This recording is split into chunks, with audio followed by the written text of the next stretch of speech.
मैं डॉक्टर सुभाष चंद्र श्री गोविंद सिंह गुर्जर राजकीय महाविद्यालय नसीराबाद के ई कंटेंट लेक्चर में आपका स्वागत करता हूं। आज हम बात करेंगे नगरीय और ग्रामीण अधिवासों में क्या अंतर है। सामान्यतः जो मानव अधिवास हैं उनको हम दो भागों में बांट सकते हैं। नगरीय अधिवास अर्थात अर्बन सेटलमेंट्स और ग्रामीण अधिवास अर्थात रूरल सेटलमेंट्स। नगरीय अधिवास और ग्रामीण अधिवास एक दूसरे से सामाजिक दृष्टि से, आर्थिक दृष्टि से, सांस्कृतिक दृष्टि से और राजनीतिक दृष्टि से अलग अलग माने जाते हैं। जैसा कि हम जानते हैं कि जो ग्रामीण अधिवास हैं या गांव हैं वहाँ पर कृषि कार्य को प्रधानता दी जाती है। तो आइए हम देखते हैं कि कौन कौन से ऐसे पक्ष हैं जो ग्रामीण और नगरीय अधिवासों में अंतर स्पष्ट करते हैं। तो सबसे पहले हम बात करेंगे जनसंख्या के आकार की। तो जनसंख्या के आकार में अंतर सामान्यतः देखा गया है कि जो नगर का जनसंख्या आकार है वो गांवों की तुलना में बड़ा होता है। यह देश काल और परिस्थिति के अनुसार बदलता रहता है। कई बार हालांकि ऐसे उदाहरण भी मिल जाते हैं कि अपेक्षाकृत छोटे आकार वाली बस्ती में नगरीय विशेषताएं होने के कारण उसको वो नगर हो जाता है और बड़े आकार वाली बस्तियों में ग्रामीण विशेषताएं होने के कारण वो गांव ही रहती है। अर्थात फिर भी हम मानते हैं कि नगरीय अधिवास सामान्यतः ग्रामीण अधिवासों के मुकाबले अधिक जनसंख्या वाले होते हैं। कुछ देशों में तो नगरों को गांव से अलग करने के लिए न्यूनतम जनसंख्या को भी आधार बनाया जाता है। हालांकि पूरे विश्व में अगर देखें तो सभी देशों में जनसंख्या का आकार एक समान नहीं माना जाता। जैसे फ्रांस, पुर्तगाल और अर्जेंटीना ये देश 2000 से अधिक जनसंख्या वाले अधिवास को नगर मानते हैं और इससे जो छोटा अधिवास है, छोटी बस्ती है, उसको ग्रामीण। इसी तरीके से संयुक्त राज्य अमेरिका में 2500, कनाडा, स्कॉटलैंड और मलेशिया में 1000 ये नगर के लिए न्यूनतम जनसंख्या सीमा निर्धारित की गई है। डेनमार्क और आयरलैंड में 250 और 300 जनसंख्या वाली बस्ती को भी नगर कहा जाता है। भारत में और ऑस्ट्रेलिया में 5000 या इससे अधिक जनसंख्या वाली बस्ती को नगर और उससे छोटी बस्ती को गांव माना जाता है या ग्रामीण बस्ती माना जाता है। इसी प्रकार स्पेन और स्विट्ज़रलैंड में नगर के लिए जनसंख्या 10,000 और नीदरलैंड्स में जनसंख्या 20,000 निर्धारित की गई है। तो इस तरह हम देखते हैं कि अलग अलग देशों में भी जनसंख्या के आकार के आधार पर ग्रामीण और नगरीय अधिवासों में अंतर किया गया है। दूसरा जो प्रमुख पक्ष है वो है घरों की संख्या तथा घनत्व। प्राय जो ग्रामीण अधिवास हैं उनमें घरों की संख्या कम होती है। दूसरा, उनके बीच की जो दूरी है वो नगरों की तुलना में कम पाई जाती है। तीसरी बात, जो गांवों में घर हैं वो अधिकतर एक मंजिल वाले होते हैं, जबकि नगरों में बहुमंजिले मकान बनाए जाते हैं।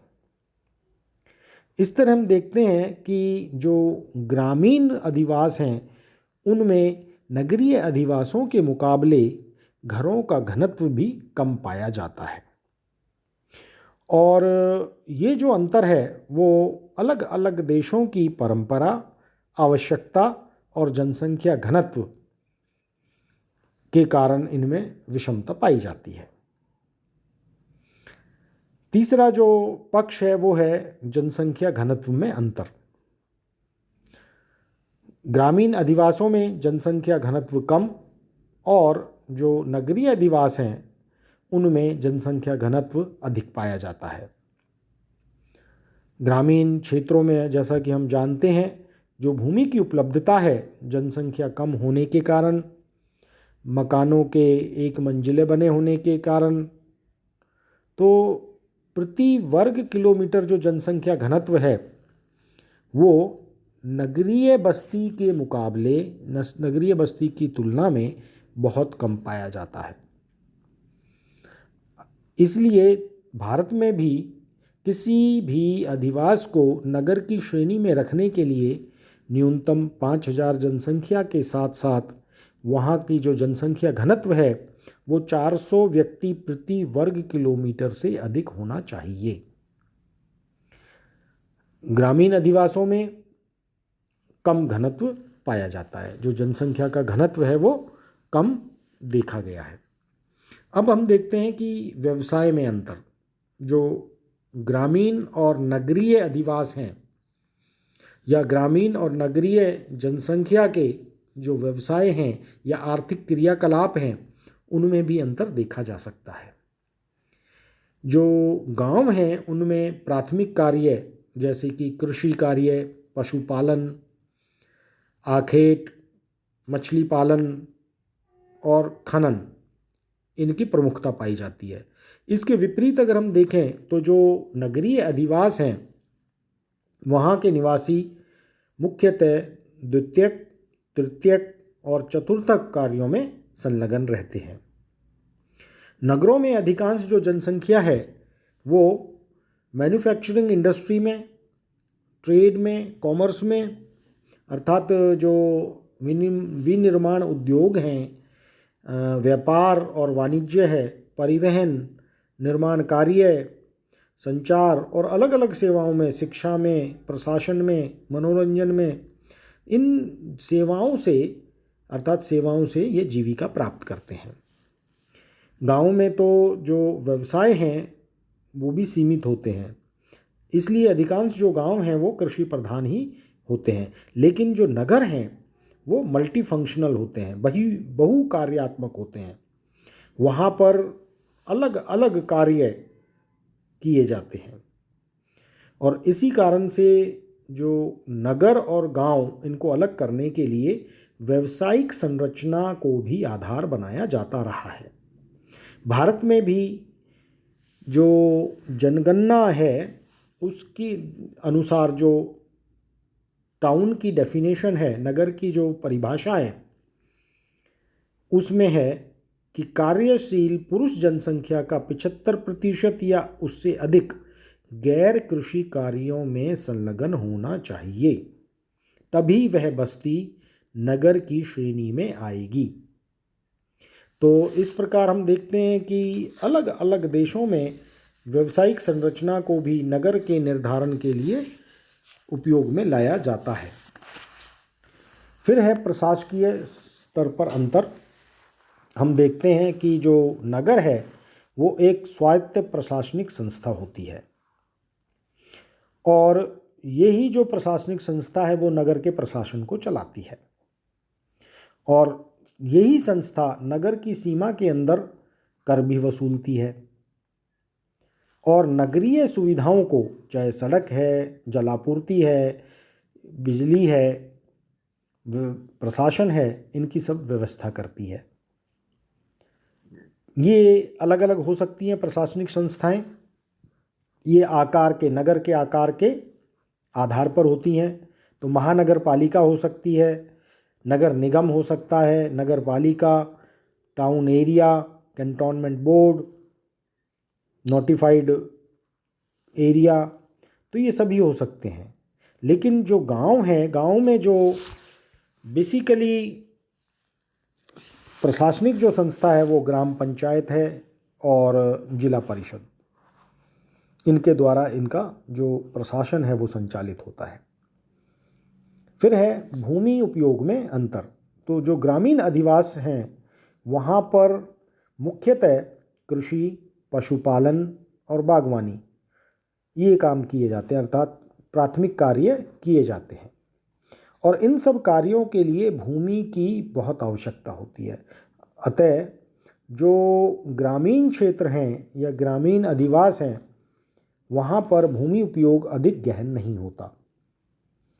इसके जो बिल्कुल विपरीत, जो नगर में जनसंख्या की अधिकता के कारण घर भी बहुमंजिला होते हैं और एक ही जगह से, अर्थात कम जगह से कई व्यवसाय किए जा सकते हैं। अर्थात हम कह सकते हैं कि जो भूमि उपयोग है वो नगरीय क्षेत्रों में अधिक गहन प्रकार का होता है।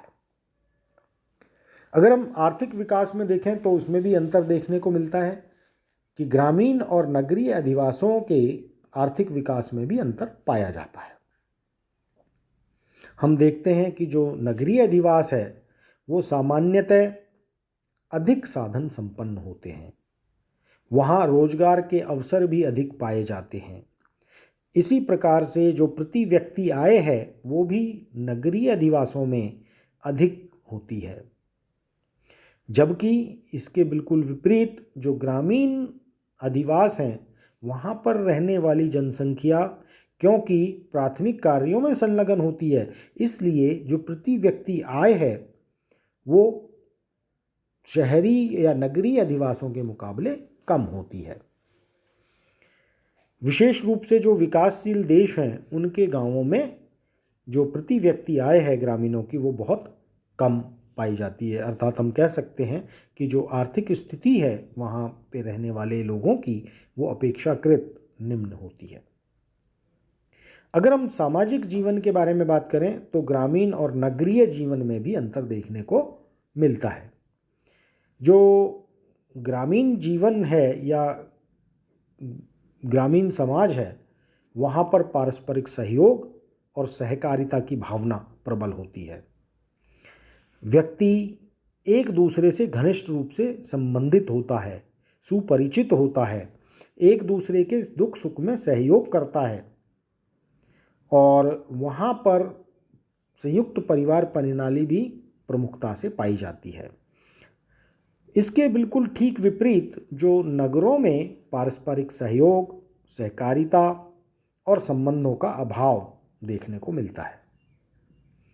हालांकि ग्रामीण अधिवासों के मुकाबले जो सामाजिक संरचना है, अर्थात नगरों में अलग अलग समुदायों के, संप्रदायों के, धर्मों के, जातियों के लोग सुचारू रूप से रहते हैं, लेकिन जो ग्रामीण क्षेत्र हैं वहाँ पर अधिकांशतः जो अलग अलग धर्म और संप्रदाय के लोग कम मिलते हैं। फिर है सांस्कृतिक विकास में अंतर। अगर हम देखें तो प्रत्येक देश काल में नगर जो है वो सभ्यता और संस्कृति के केंद्र होते हैं। आज नगरीकरण को किसी देश के आर्थिक और सामाजिक विकास का उत्तम मानदंड माना जाता है। तो इसलिए जो ग्रामीण अधिवास हैं या ग्रामीण क्षेत्र हैं वो सांस्कृतिक दृष्टिकोण से नगरीय अधिवासों के मुकाबले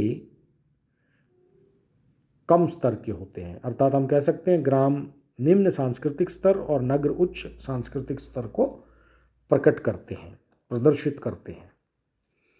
फिर जन सुविधाओं में अंतर हमने देखा है कि प्राय जो सामान्य सुविधाएं हैं जैसे कि यातायात की सुविधा, शिक्षा, चिकित्सा, जल उपलब्धि, अस्पताल, कॉलेज, तो प्राय ये जो सामान्य सुविधाएं हैं वो ग्रामीण अधिवासों में नहीं पाई जाती या उनका अभाव ग्रामीण अधिवासों में देखने को मिलता है।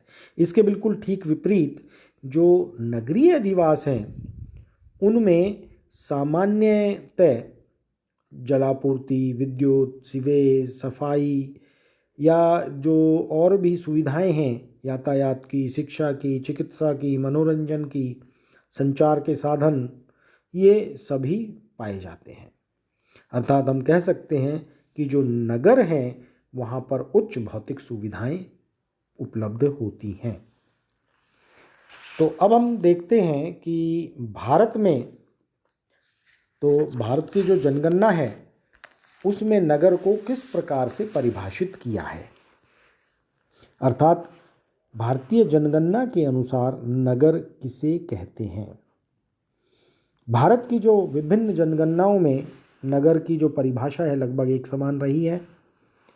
हालांकि जो भारतीय जनगणना 2011 में नगर की जो परिभाषा दी है वो इस प्रकार है कि सभी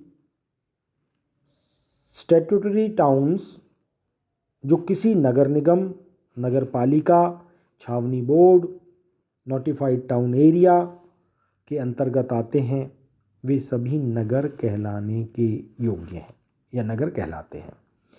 इन उपरोक्त सभी स्थानों को छोड़कर वे सभी अधिवास जहां नंबर 1 5,000 की न्यूनतम जनसंख्या हो, 75% से अधिक कार्यसाल पुरुष जनसंख्या कृषि या कृषियेतर कार्यों में संलग्न हो और जनसंख्या का जो घनत्व है वो भी 400 व्यक्ति प्रति वर्ग किलोमीटर या इससे अधिक हो, ऐसे स्थानों को